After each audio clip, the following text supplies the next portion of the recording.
back to implement my foundation, and one of the concepts that I have learned and discovered is the large amount of disparity that's in this in the country, Freetown, Sierra Leone,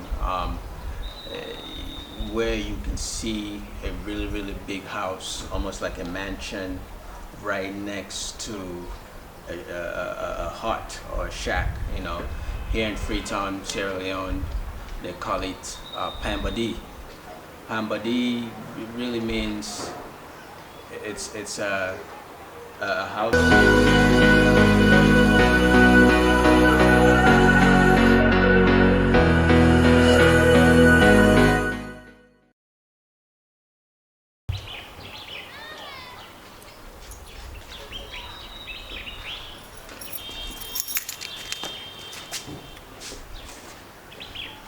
Hello everyone, my name is Alicious. I'm the founder of Mohiro Foundation. I'm here, Freetown, Sierra Leone, visiting to implement the foundation for about 3 months or so, and also just to really learn and explore the country. Since I was born here, I left when I was very young, at the age of 12 or 13. I just kind of want to come back and start my foundation here, and you know, really try to make a difference with kids. A bunch of dogs barking right now. I can't hear myself.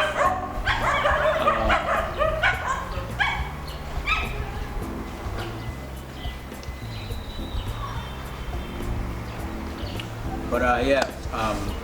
So the plan is just to really explore this country and just to kind of learn the things that I never really learned, because I left when I was really young and went to the States. So now I'm back to implement my foundation, and one of the concepts that I have learned and discovered is the large amount of disparity that's in this in the country, Freetown, Sierra Leone, where you can see a really big house, almost like a mansion, right next to a hut or a shack. You know, here in Freetown, Sierra Leone, they call it Pambadi. Pambadi really means it's a house where someone lived, but it's not really a house. It's basically aluminum pans built as a house. So that's what they call Pambadi. A silver aluminum, a really small space, almost like a hut, built as a house, and a lot of families tend to live in these places. In comparison to right next to that, you have a really big house of, it could be 6, 7, 10-story houses, rooms, 6 to 7 or 10 room houses, 2, 3 stories, right next to a pan body, you know, and right behind me it's mountains. You know, Sierra Leone is very known for its high peaks, high mountains, and in a lot of these mountains you will see cases like that, where you have these mansion-like houses right next to a pan body, a hot aluminum house, you know, where, you know, so I want to point these disparities out of how someone can accumulate a certain wealth with that kind of income, and versus someone who is at the bottom of the spectrum, you know, the extreme poverty right next to wealth. So that's something that I'm going to show you guys. I don't want to go too far, go too deep. This is just a simple concept that I thought about as I'm sitting here. I'm looking out, just reminiscing and reflecting at some of these houses and in the mountains with the Pambadi and these gigantic houses right next to each other. So just stay tuned. I'm gonna be bringing that to you guys the background here is the mountains of the cases of big houses and huts right next to each other. So extreme wealth, extreme poverty right next to each other. So I'm gonna be using my other 35 millimeter lens just to kind of display that for you guys, so you can see a visual, the visual aspect of that. You know, instead of just talking to you, you'll have to see for yourself. Once I get it all, once I shoot it all and then put it for you guys to see on the channel. So stay tuned. More Hero TV, More Hero Foundation. We're gonna bring that to you. All right.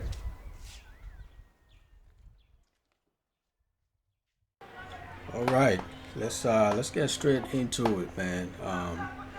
Inequalities, around the world, it's really crazy, but I'm gonna try to focus on Africa right here. Specifically Sierra Leone. It's really what you guys are looking at right now is the picture you're looking at. So, what's the definition of inequality? Okay, I'm gonna read this right off of Webster Dictionary. Definition of inequality: the quality of being unequal or uneven, such as social disparity of distribution or opportunity, lack of evenness, the condition of being. It's a lot of definitions.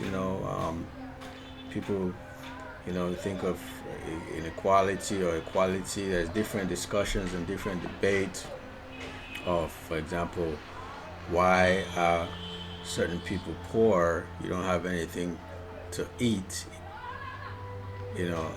but then you have billionaires, millionaires. These guys, I'm talking hundreds and hundreds times wealthier than the average person, or someone who may not even have something as basic as a food on their plate, right? So it can be a very sensitive topic. So I've always been curious about it, right? Just with my general knowledge of going to school, learning through my classes, being an economics major,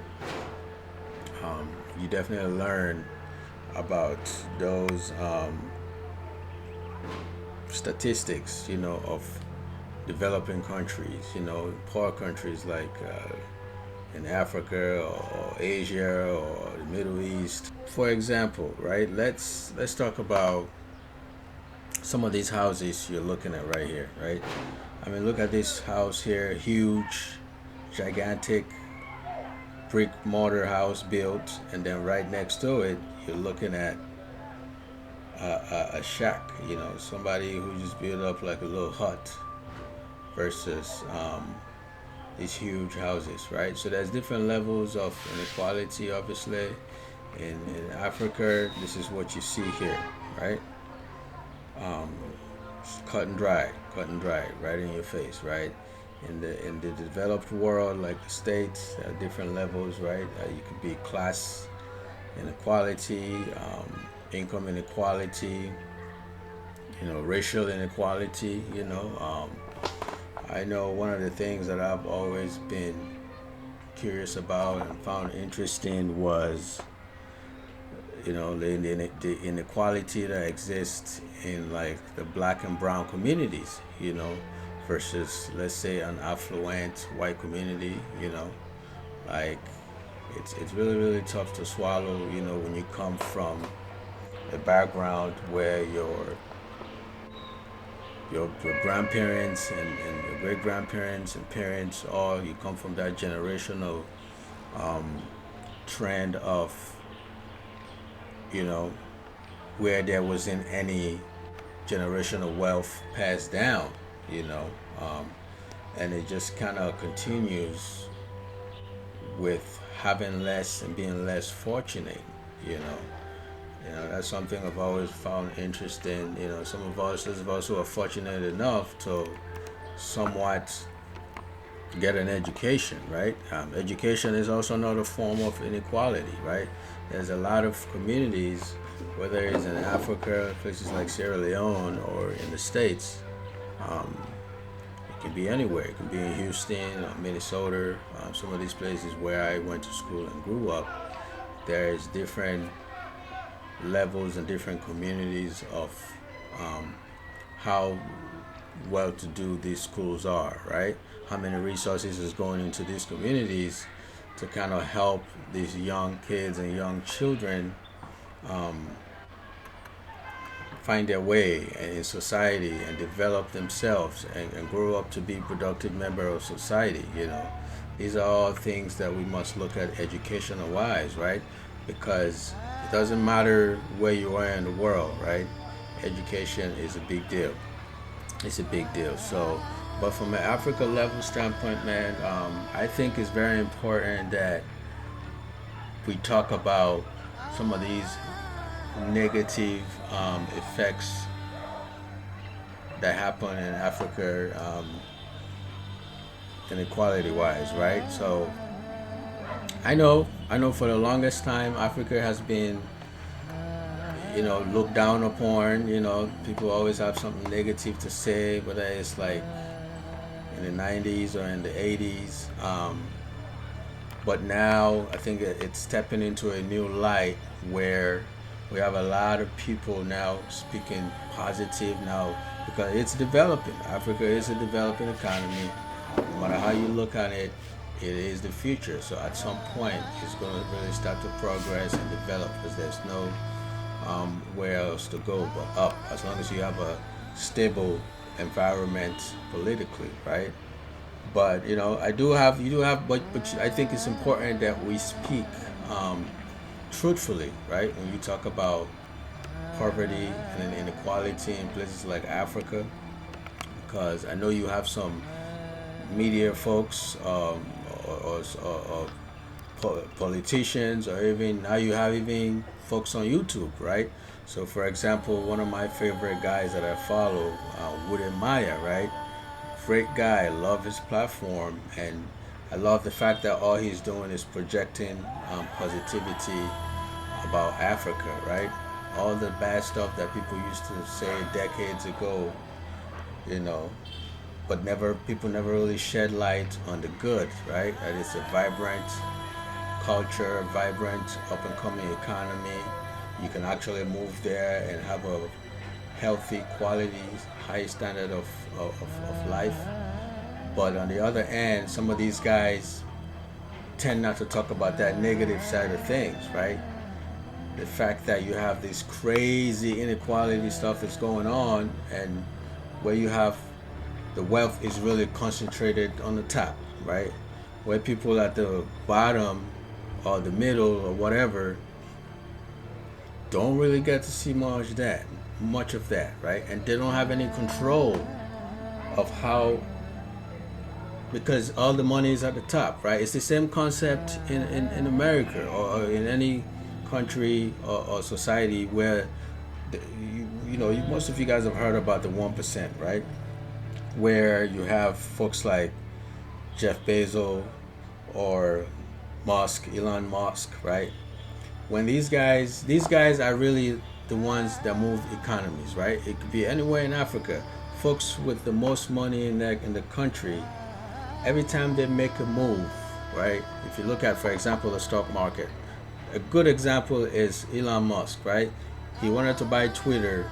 As soon as he announced it, the market went crazy, right? Twitter stocked, I believe it tanked, it went down, and then so there was that whole debate back and forth, with lawyers got involved with about the negotiation. He almost backed out of it, but that's an example right there of how the wealthy at the top can kind of dictate economically, how economic activities, move in the countries and in the world. How jobs are created. Unfortunately, that's the reality, right? Because wherever the wealth is concentrated, and that's where the decisions are made, they get to control, jobs, income, people income, and things of that nature. So, um, yeah. So another thing about um, inequality also is I like to speak of this term, opportunity cost, right? So in a lot of these African countries, for example, an opportunity cost would be like a lot of women are not given chances to hold like offices or even political offices, right? So the opportunity cost to women not being in power, the opportunity cost to that is a lot of things that could get done from a woman perspective, and a really positive and effective impact that could be made is being lost, right? All of that is being lost, right?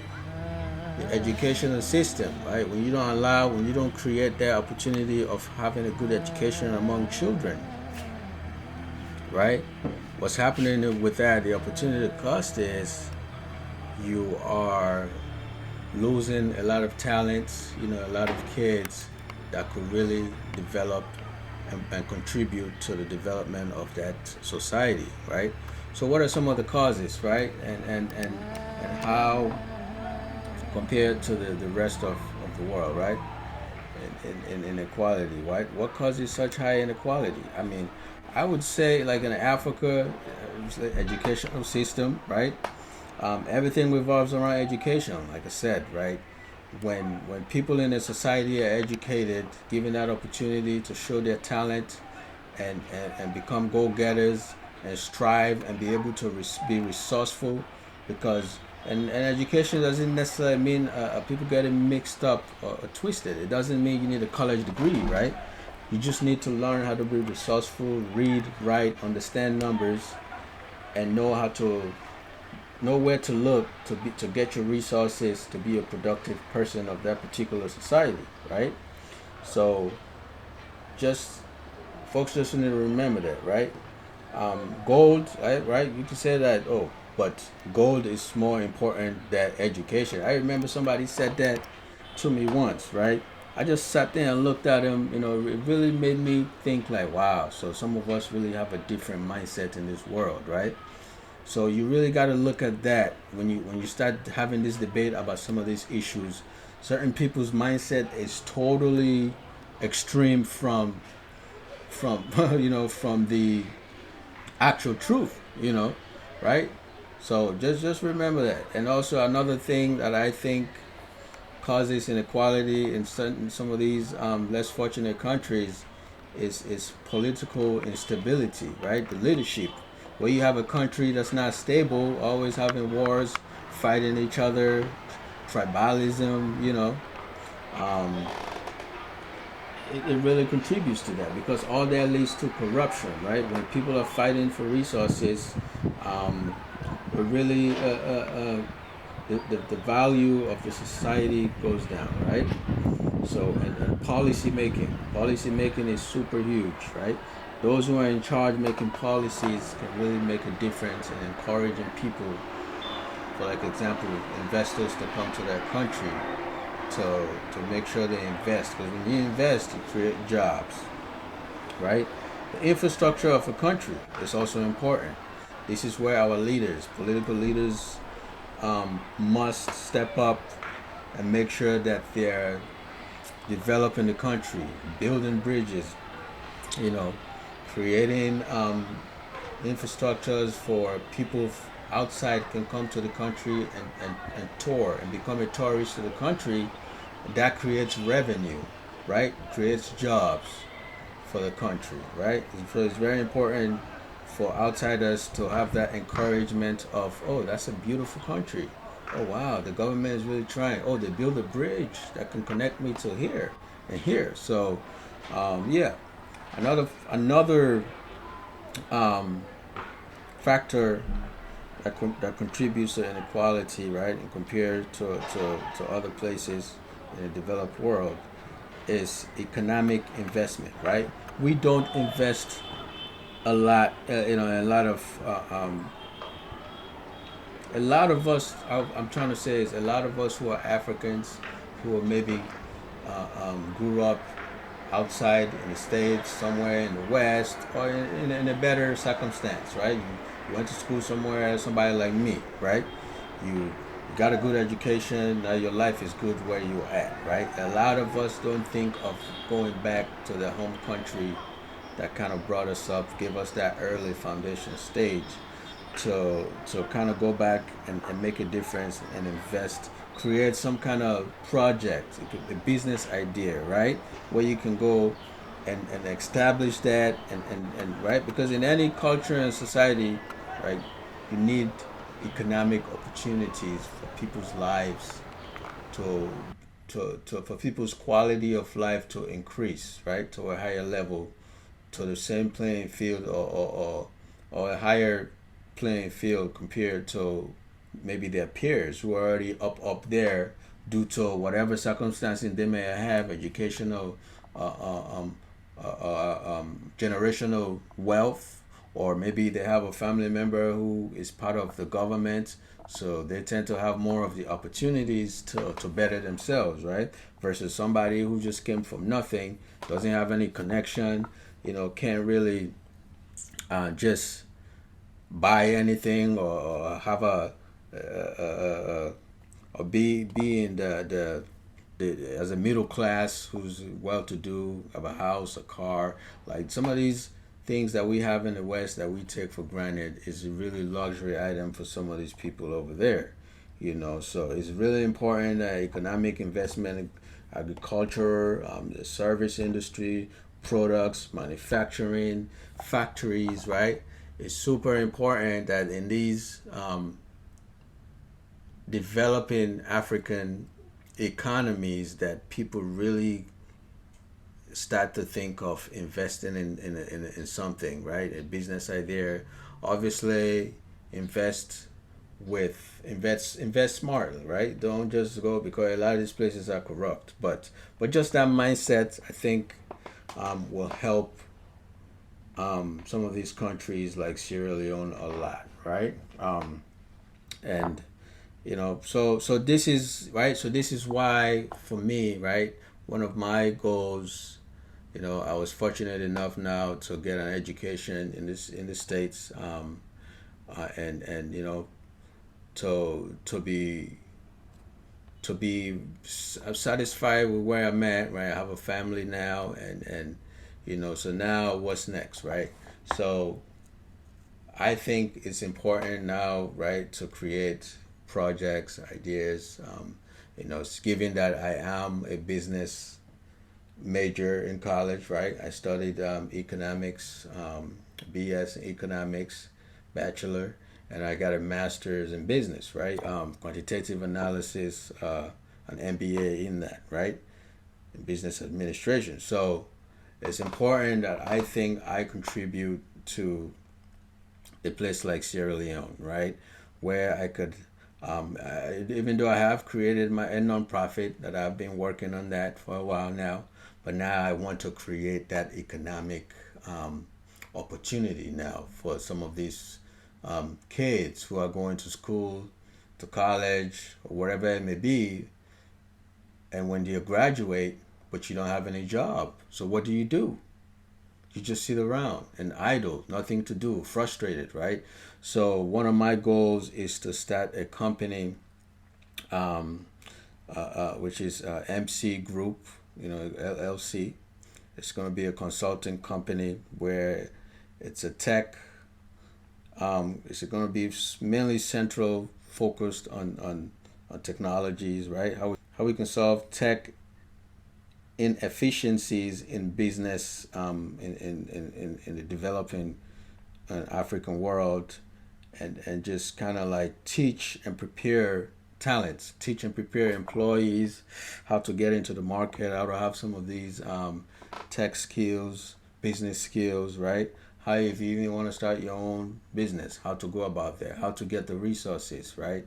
How to make sure that business grow. It's not just about starting a business, but what are some of the steps you can take to make sure you're prosperous and to be able to sustain that business, right?